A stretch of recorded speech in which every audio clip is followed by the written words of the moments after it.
नमस्कार। आप सभी का फिर से एक बार इस वीडियो में स्वागत है। इसके अंदर आज हम कक्षा 10 का अध्याय 7 उपनिवेशवाद और साम्राज्यवाद के विषय में पढ़ेंगे। और इस पाठ में पढ़ने के लिए हम ये विशेष रूप से जो दो शब्द दिए गए हैं उपनिवेशवाद और साम्राज्यवाद, इनके बारे में विस्तार से जानकारी प्राप्त करने का प्रयत्न करेंगे।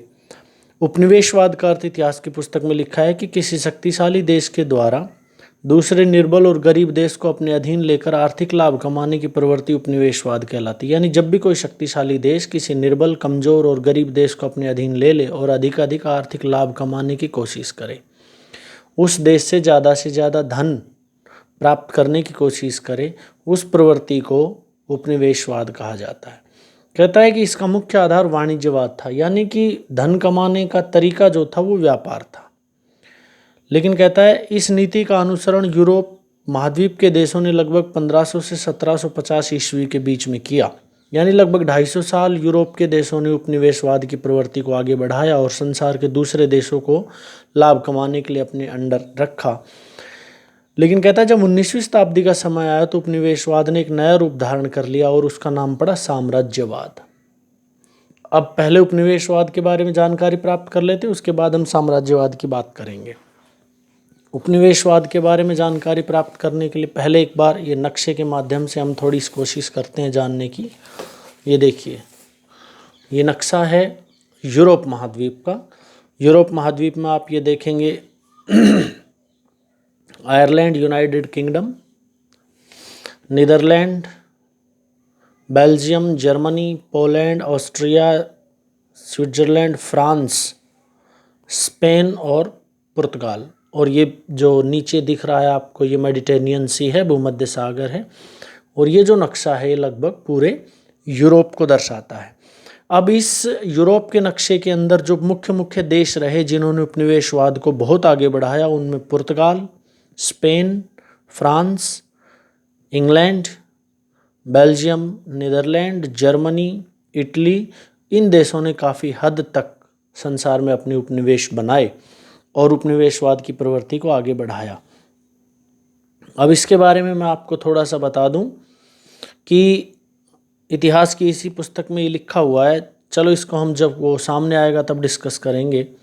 अभी हम इसको शुरुआत करते हैं कि इन यूरोप के इन देशों ने उपनिवेशवाद की प्रवृत्ति को आगे क्यों बढ़ाया।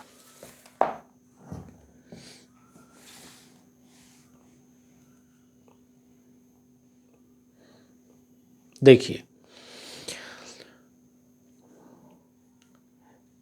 व्यापारिक क्रांति को सफल बनाने में भौगोलिक खोजों ने महत्वपूर्ण भूमिका निभाई। इन भौगोलिक खोजों के साथ ही उपनिवेशवाद का आरंभ हुआ। स्पेन, पुर्तगाल, डच, फ्रांस, इंग्लैंड आदि यूरोपीय देशों ने सुदूर देशों में उपनिवेश स्थापित किए और उसके निम्नलिखित कारण थे। यानी कि स्पेन, पुर्तगाल, डच, फ्रांस और इंग्लैंड, इन देशों ने संसार के दूसरे हिस्सों में अपने उपनिवेश स्थापित किए और जिनके मुख्य कारण इस प्रकार थे। कहता है उपनिवेश स्थापित करने में सबसे महत्वपूर्ण योगदान रहा भौगोलिक खोजों का। यानी आप हमें इतिहास में ये पढ़ा जाता है कि सन 1498 में वास्को डी गामा ने भारत की खोज की। भारत की खोज नहीं की थी वास्को डी गामा ने। उसके बारे में सत्य ये है कि वास्को डी गामा ने पुर्तगाल से यानी यूरोप महाद्वीप से भारत आने का रास्ता ढूंढा था, समुद्री रास्ता। अब देखिए, ट्रिपल जी की नीति। सबसे पहला कांड था गोल्ड, ग्लोरी एंड गॉड। भौगोलिक खोजों के परिणाम स्वरूप कोलंबस द्वारा अमेरिका की खोज ने यूरोपीय देशों में स्वर्ण जैसी बहुमूल्य धातु के संग्रह की प्रतिस्पर्धा आरंभ कर दी। यानी कि कोलंबस ने अमेरिका की खोज की। अमेरिका जाने वाला समुद्री रास्ता था, उसकी खोज की कोलंबस ने। ये स्पेन का नाविक था। और वास्को डी गामा जो था वो पुर्तगाल का नाविक था। तो वास्को डी गामा तो दक्षिणी अफ्रीका महाद्वीप का चक्कर लगा के भारत आया था। ये देखिए, इसमें आप देख सकते हैं, ये वर्ल्ड का मैप है, इसमें आप थोड़ा समझने की कोशिश करिए। ये पुर्तगाल है, ये स्पेन है। वास्को डी गामा पुर्तगाल का निवासी था और कोलंबस स्पेन का। कोलंबस जो था उसने स्पेन से लेकर के और अमेरिका पहुंचने का एक रास्ता ढूंढा था, समुद्री रास्ता। और ये पुर्तगाल का जो नाविक था वास्को डी गामा, उसने दक्षिण अफ्रीका महाद्वीप का चक्कर लगा करके आसांतरित होते हुए और भारत आने का रास्ता, ये भारत आया था, वो भारत आने का रास्ता खोजा था। This is very simple. कभी आप ये मत समझिए कि वास्को डी गामा ने भारत की खोज की थी। वास्को डी गामा ने भारत आने वाले रास्ते की खोज की थी, क्योंकि समुद्री रास्ते को ये लोग जानते नहीं थे। और इसी तरह कोलंबस ने अमेरिका जाने वाले समुद्री रास्ते की खोज की थी। तो जब कोलंबस अमेरिका पहुंचा तो उसे वहाँ से बहुत ज़्यादा स्वर्ण जैसी बहुमूल्य धातुएं मिली। अब उसने वहाँ उनको अपने अधीन लिया और अपने देश ले आया। अब जब वो स्पेन पहुंचा, कोलंबस जब इतना ज़्यादा अधिक मात्रा में अमेरिका से स्वर्ण धातु लेकर के, सोना लेकर के स्पेन पहुंचा, तो यहाँ पर स्वर्ण यानी सोना इकट्ठा करने की प्रतियोगिता आरंभ हो गई कि कौन देश अधिकाधिक सोने इकट्ठा करे। इसलिए इन देशों में होड़ मची। और इसी तरह से पुर्तगाल का नाविक वास्को डी गामा भारत आया, वो यहाँ से भी सोना लूट करके ले गया। तो इन दोनों ही देशों को, यानी स्पेन और पुर्तगाल दोनों ही देशों के अंदर जब सोना अधिक पहुंचा तो ये बात सारे यूरोप में फैली। अब सारे यूरोप में फैली तो उन देशों ने अपनी अपनी भी कार्य भी शुरू कर दिए कि जब स्पेन और पुर्तगाल संसार के दूसरे देशों से सोना ला सकते हैं तो हम भी ला सकते हैं। तो उन्होंने एक नीति बनाई, गोल्ड ग्लोरी एंड गोल्ड, यानी कि अधिकाधिक स्वर्ण इकट्ठा करो, अधिकाधिक सोना आएगा तो उससे ग्लोरी आएगी, कीर्ति बढ़ेगी, और उससे हम अपने धर्म का अधिकाधिक प्रचार कर पाएंगे। यानी कि इन लोगों ने माना कि यदि हम उपनिवेश बनाते हैं तो वहाँ से हमें गोल्ड भी मिलेगा, ग्लोरी भी मिलेगी, और हमारे धर्म का भी प्रचार प्रसार बढ़ेगा। तो इन लोगों ने इस तरह से उपनिवेशों की स्थापना में इनको सोना भी मिला, इनकी ग्लोरी भी बढ़ी, कीर्ति भी बढ़ी, और धर्म का प्रचार भी हुआ। और इस तरह से ये पहला कारण था जिनके परिणाम स्वरूप इन लोगों ने उपनिवेशों को आगे बढ़ाया। फिर से मैं एक बार इस चीज़ को आपको बता दूं कि कोलंबस नाम का स्पेनिश यात्री जिसने अमेरिका जाने वाले रास्ते की खोज की थी, और इसके बारे में ये कहा जाता है कि कोलंबस और पुर्तगाली, ये वास्को डी गामा और कोलंबस था, तो क्या कारण थे जिसके परिणाम स्वरूप कोलंबस अमेरिका गया और वास्को डी गामा भारत है। कहते उस समय इन दोनों देशों के बीच में समझौता हुआ था कि पूर्व की तरफ तो पुर्तगाल ढूंढेगा और पश्चिम की तरफ जो जाएगा वो स्पेनिश लोगों को भेजा जाएगा। तो इसके तहत कोलंबस को वहाँ भेजा गया और पुर्तगालियों को यानी वास्को डी गामा को भारत भेजा गया। अब दूसरा है कच्चे माल की प्राप्ति। अब इन यूरोपीय देशों के अंदर देखिए औद्योगिक क्रांति आ गई थी, तो औद्योगिक क्रांति के अंदर यदि उद्योग चलाने हैं तो कच्चे माल की अधिक ज़रूरत रहेगी। तो कच्चा माल प्राप्त करना है, इसके लिए इन्होंने एशियाई और अफ्रीकी देशों में उपनिवेशों की स्थापना की, क्योंकि एशियाई और अफ्रीकी देश जलवायु के हिसाब से ऐसे जहाँ पर हर प्रकार का कच्चा माल खेती से प्राप्त हो जाता है। अब है निर्मित माल की खपत। अब देखिए उद्योग लगाए हैं, कच्चा माल प्राप्त होने लगा है और उत्पादन बढ़ रहा है, तो तैयार माल है उसकी भी तो खपत होनी चाहिए, तभी तो इन लोगों को कुछ लाभ मिलेगा। तो इन लोगों ने अपने तैयार माल को बेचने के लिए भी उपनिवेशों की स्थापना को बढ़ावा दिया। आगे देखिए जनसंख्या में वृद्धि। अब जैसे ही यूरोप के अंदर औद्योगिकरण की शुरुआत हुई तो नगरों के अंदर जनसंख्या बढ़ने लगी। अब बढ़ी हुई जनसंख्या अत्यधिक वृद्धि जब हुई तो इन लोगों ने सोचा कि जो अतिशेष जनसंख्या, जितनी को हम रख सकते हैं उतनी को रखें, लेकिन जो अतिरिक्त जनसंख्या है उसको हम उपनिवेशों में बसा सकते हैं। तो इन्होंने अपने यहाँ बढ़ती हुई जनसंख्या को नियंत्रित करने के लिए भी उपनिवेशों को ढूंढना शुरू किया। ये बड़ा महत्व का बिंदु है, इस पे हम थोड़ा समय लगाएंगे। प्रतिकूल जलवायु। देखिए यूरोप वासियों को व्यापारिक और नवीन देशों से संपर्क के फलस्वरूप कई नवीन वस्तुओं का ज्ञान हुआ। थोड़ा इसको पढ़ने की बजाय मैं आपको वैसे बता देता हूँ कि हम सब जानते हैं कि यूरोप महाद्वीप बेहद ठंडा महाद्वीप है। वहाँ पर एक ही प्रकार का मौसम है, सर्दी और भयंकर सर्दी। उसके अलावा वहाँ किसी प्रकार का कोई मौसम नहीं है। तो जब जिस देश में बहुत ज़्यादा सर्दी होगी तो जाहिर सी बात है जहाँ बर्फ़ अधिक पड़ेगी तो वहाँ की भूमि में कुछ भी पैदा होना बड़ा मुश्किल है।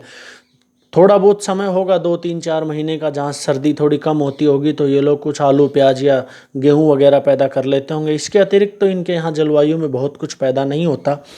तो कहता है कि जब ये लोग यूरोप के ये लोग अपनी कच्चा माल खरीदने या तैयार माल बेचने के लिए एशिया और अफ्रीका के उपनिवेशों में आए, यानी भारत जैसे देशों में आए, तो यहाँ पर इनको बहुत कुछ सीखने के लिए मिला। क्या? इन्होंने देखा कि इन देशों के अंदर आलू, तंबाकू, भुट्टा ये सब होता है, गरम मसाले, चीनी, काफ़ी, चावल ये सब हैं। यानी प्रतिकूल जलवायु के कारण यूरोप में तो कुछ भी उगाना संभव नहीं है। मैं नहीं बोल रहा, ये पुस्तक बोल रही है कि प्रतिकूल जलवायु के कारण यूरोपीय देशों में कुछ भी उगाना संभव नहीं था, इसलिए ये लोग उपनिवेशों की तरफ बढ़े। क्योंकि हमारे देश, अगर देखिए भारत देश उनका उपनिवेश रहा, तो भारत देश की आप जलवायु देखिए। भारत की जलवायु में प्रत्येक प्रकार की फसल उगाई जा सकती है। यहाँ ठंड भी है, गर्मी भी है, सर्दी भी है, बरसात भी है, पतझड़ भी है, समुद्र के किनारे भी हैं, तटीय मैदान भी है। भौगोलिक दृष्टि से हमारे पास दक्कन का पठार है, नदियों के मैदान हैं, थार का रेगिस्तान है, संसार का सबसे ऊंचा हिमालय पर्वत है। यानी कि भारत में यदि आपको गर्मी देखनी है तो राजस्थान चले जाओ, भारत के अंदर आपको ठंड देखनी है तो जम्मू कश्मीर चले जाओ, और भारत के अंदर यदि आपको बाजरा चाहिए तो आप राजस्थान में आ जाओ, क्योंकि बाजरे के लिए उपयुक्त जलवायु राजस्थान में है। यानी कि भारत के अंदर हर प्रकार का फल, सब्जी, वनस्पति, फसलें, सब कुछ कच्चे माल के रूप में प्राप्त होता है और भरपूर मात्रा में प्राप्त होता है। यही कारण था कि यूरोप के अंदर तो प्रतिकूल जलवायु है, बहुत ठंड है वहाँ, तो प्रतिकूल जलवायु के अंदर ये सब चीज़ें हो नहीं सकती, इसलिए उन लोगों को कच्चे माल के लिए हमारे भारत जैसे देशों की ओर आना पड़ा। और यहाँ पर हम सब जानते हैं कि हमारे देश में हर प्रकार की फसल है, हर प्रकार का मौसम है, ठंड भी है, गर्म भी है, सर्दी, पतझड़, बसंत, सब कुछ आता है। तो इसके परिणाम स्वरूप इन लोगों को उपनिवेश बढ़ाने में सहायता मिली। और अंत में ये लिखता है समृद्धि की लालसा। समृद्धि की लालसा के अंदर आप सब ये जानते हैं कि वास्को डी गामा जब भारत आया, जो कालीकट की बंदरगाह पर पहुंचा, तो कुछ अंग्रेज अधिकारियों ने बाद की डायरियों में भी लिखा है, और वास्को डी गामा अपने साथ जो कुछ ले गया था उसके बारे में भी वर्णन मिलते हैं कि बहुत अधिक समृद्धि की वस्तुएं यहाँ से वो अपने जहाज़ों में भर करके ले गया। तो इन लोगों के मन में समृद्धि की लालसा थी, तो समृद्धि प्राप्त करने के लिए इनको इन यूरोपीय देशों को एशियाई देशों की ओर आना पड़ा। ये कुछ मुख्य कारण थे जिसके परिणाम स्वरूप इन देशों ने उपनिवेशवाद को बढ़ावा दिया। एक बार पुनः मैं आपको इसका रिवीजन करा देता हूँ। उपनिवेशवाद का सीधा सा अर्थ होता है किसी गरीब देश को अपने अंदर, अपने कब्जे में कर लेना व्यापार की दृष्टि से, लाभ कमाने के लिए। और उसके लिए इन्होंने गोल्ड ग्लोरी गोल्ड ये सिद्धांत अपनाया। कच्चे माल को प्राप्त करना था, निर्मित माल को खपत करना है, जनसंख्या वृद्धि को एडजस्ट करना है, प्रतिकूल जलवायु है, इस पॉइंट को विशेष ध्यान रखिए। संपूर्ण यूरोप में जलवायु बड़ी प्रतिकूल है, इसी के परिणाम स्वरूप वहाँ पर बहुत कुछ नहीं होता। इन देशों में कहता है यूरोपीय देशों में फसलें उगाना संभव नहीं है। और इसके बाद हम साम्राज्यवाद का अर्थ, इसमें बस अभी इसको हम ख़त्म करने वाले, साम्राज्यवाद का अर्थ पढ़ के कहता है साम्राज्यवाद जब कोई शक्तिशाली और उन्नत देश किसी कमजोर और पिछड़े हुए देश पर बलपूर्वक अपना अधिकार स्थापित कर ले और उसकी राजनीतिक, आर्थिक और सांस्कृतिक रूप से उसका शोषण करे, तो उसकी प्रवृत्ति को साम्राज्यवाद कहा जाता है। देखिए उपनिवेशवाद में लिखा हुआ था कि उपनिवेशवाद का अर्थ होता है किसी देश के अंदर अधिकाधिक धन कमाने की लालसा को बढ़ावा देना, धन कमाना, धन उपार्जन करना, आर्थिक लाभ कमाना। लेकिन साम्राज्यवाद का अर्थ बदल गया है। साम्राज्यवाद के अंदर उस देश का राजनीतिक, आर्थिक और सांस्कृतिक रूप से शोषण, यहाँ व्यापार का कोई जिक्र नहीं है। उस देश का राजनीतिक रूप से भी, धन के हिसाब से भी और सांस्कृतिक रूप से उसकी संस्कृति को नष्ट करो, आर्थिक रूप से उस देश को कमजोर करो और राजनीतिक रूप से भी उसको निष्प्रभावी बनाओ और इस तरह से उसका शोषण करो। ये प्रवृत्ति साम्राज्यवाद कहलाई। और इस प्रवृत्ति को संसार के बहुत से एशियाई और अफ्रीकी देशों ने झेला है, क्योंकि पुस्तक लिखती है कि लगभग 250 साल तो ये लोग उपनिवेश बनाते रहे और उसके पश्चात 1750 ईस्वी के बाद जो प्रवृत्ति इनके अंदर बढ़ी, 19वीं शताब्दी जब आई, तो इन्होंने उसको साम्राज्यवाद में बदल दिया। आज के लिए इतना ही। बहुत बहुत आपका धन्यवाद। यदि आपको ये चीज़ अच्छी लगी हो तो आप इस चैनल को सब्सक्राइब करें, लाइक करें, शेयर करें। धन्यवाद।